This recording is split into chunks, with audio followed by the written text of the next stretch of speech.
Mike and Cage. And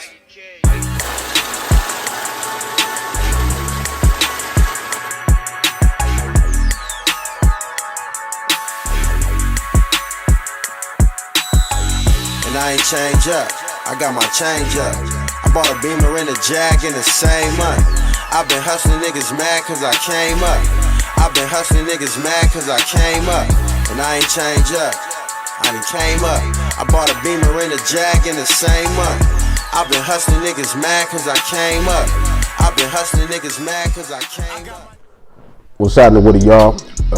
Next step is finding a buyer, because all wholesaling basically is locking a property up with the purchase agreement with the seller and then assigning that contract to an end buyer, basically a cash buyer. Somebody's going to close on the property and that's it. So now we have to find those buyers. There's 3 ways that I'm going to tell you guys how to do it, and out of these 3 ways, pick one or do all of them and just compile all the buyers together. First way is you'll put an ad up on Craigslist, basically on the real estate for sale Craigslist. You'll start an ad. What you'll do is, to get the picture of a property, you don't ever want to take the picture of the property that you have from the property that you actually have locked up. What you want to do is you want to get go to Google, and what you'll do is type in distressed property and then hit the image. So you want to get a Google image of a distressed property. Now go through the pictures and look for any property that looks like it's in your area. You know, just make it specifically tailor-made for houses that look exactly like the houses that are in your area. So then you take that image and you upload that image to your Craigslist ad. The Craigslist ad is basically going to say must sell, motivated seller for the headline. And then you just describe a property, basically saying that you have this property for sale. And then when people call you, you're going to fill them in on what's going on. This is the wrong picture. I'll send you the picture. Okay, so that's one way you can do it. Another way that you can actually do this is get into your, not everybody want to use Facebook to network any other way. All you have to do is go into Facebook, whatever city, whatever state you're in, go into the groups, and then you type in such and such city. Like for my city, or I'll do Minneapolis or St. Paul real estate investors, and then I'll get added to all those groups, as many groups as I possibly can find. And once I get added to that group, what I'll do is I'll put a post up looking for buyers, looking for serious cash buyers, and then they'll just flood the comments section with emails, phone numbers, and you take those. So that's another way to get buyers. One of the best ways to get buyers, where I've had some of the most solid buyers, is join your local REIA, R-E-I-A, Real Estate Investors Association, and get you a website.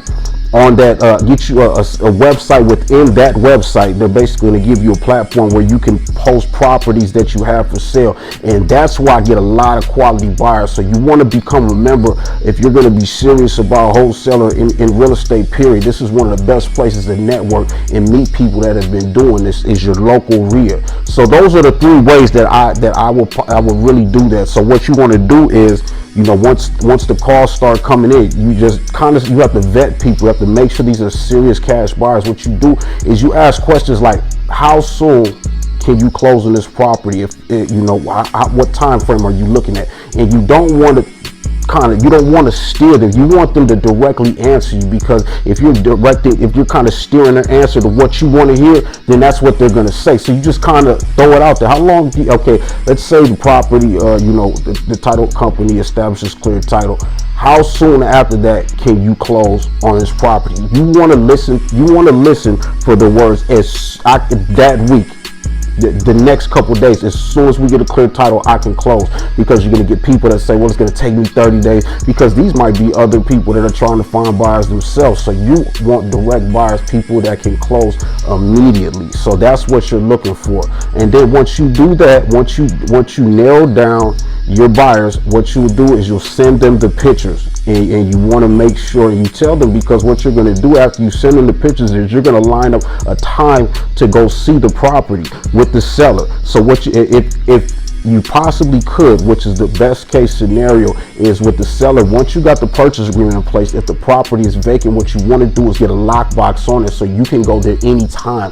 A lockbox is one of those things you see sitting on the front on the front door handle, and you got type in the code, and then you pull that out, and then the keys are right in there. So you have access to this property at all times, so you don't have to call the buyer out. But let's say that you have so you don't have to call the seller out. So let's say that you have a seller that didn't want to do that. Okay, so what you want to do is when you're talking to the seller, you want to let them know that you will be back with your contractors one time before closing, just to do a quick walkthrough and inspect the property. So that's what you do when you start lining your buyers up. This is how you're going to introduce your buyers. You get about, you know, maybe 4, 5, 6 solid buyers, and you explain to all of your buyers that they are going to be introduced as your contractors or your partner. You know, you might have 2 of them you say are your partner, and the other 3 or 4 are contractors, are coming in to take a look and see how much it's going to cost to update everything. So what you do is you schedule a one-time walkthrough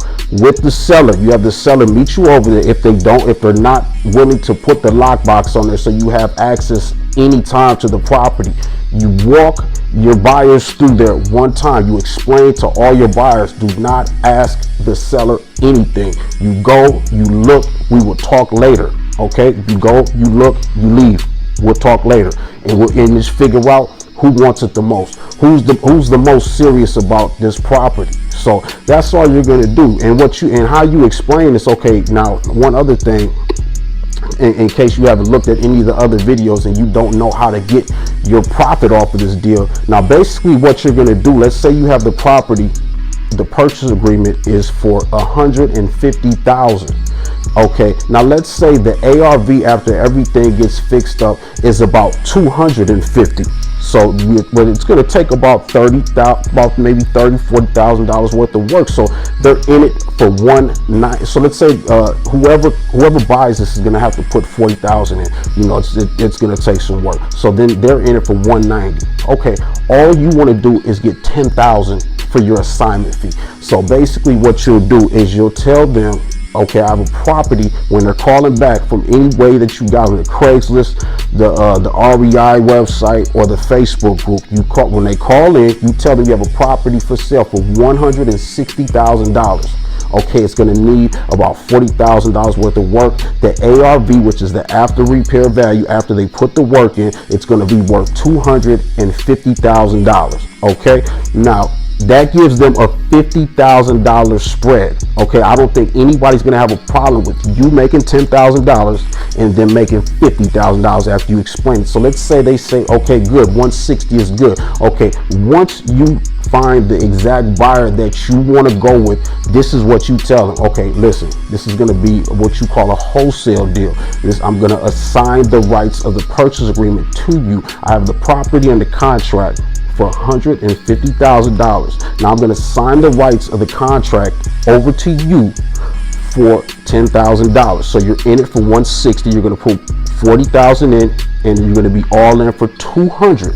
And you're gonna make $50,000 after you sell it for $250,000. Now, when you break it down to them and explain it like that, and then you always can let them know, listen, you saw how many other buyers came to the property. If you want it, you want it. If not, I have 4 other people that would love to make $50,000. Okay, so that's how you make your spread when you're dealing with the buyers. So that is your next step. Once you do that and you have your buyer, you send them the assignment contract. These are very easy to find. All you need to find is a 1-page assignment agreement, and it basically just states that you're assigning the rights of the purchase agreement for $10,000.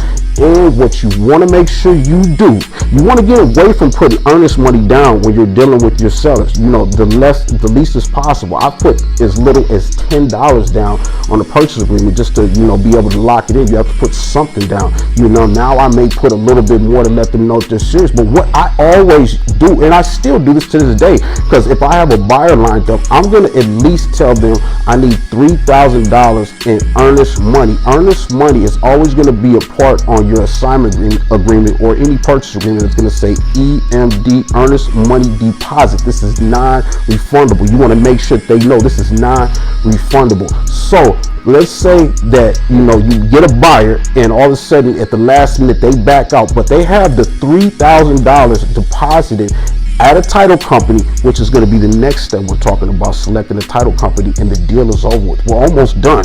So, but what you're gonna do is you're gonna have them bring the check or wire the $3,000 into the title company. And once they have that in there, they cannot get that back. If they back out the last day before closing and they say, I don't want this deal, you have that $3,000 free.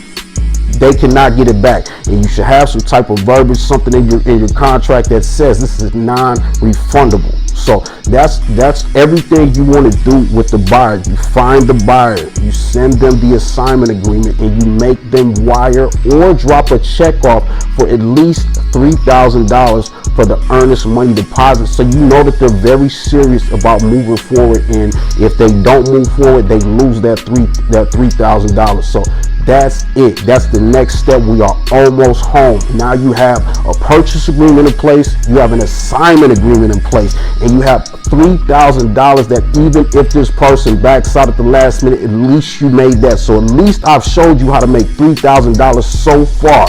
Okay, now that is it for this step. Next step is this. It's going to be it. You're going to have step-by-step process how to do a wholesale deal. We have one more step, and I will be back at you very soon. I'm going to holler at you.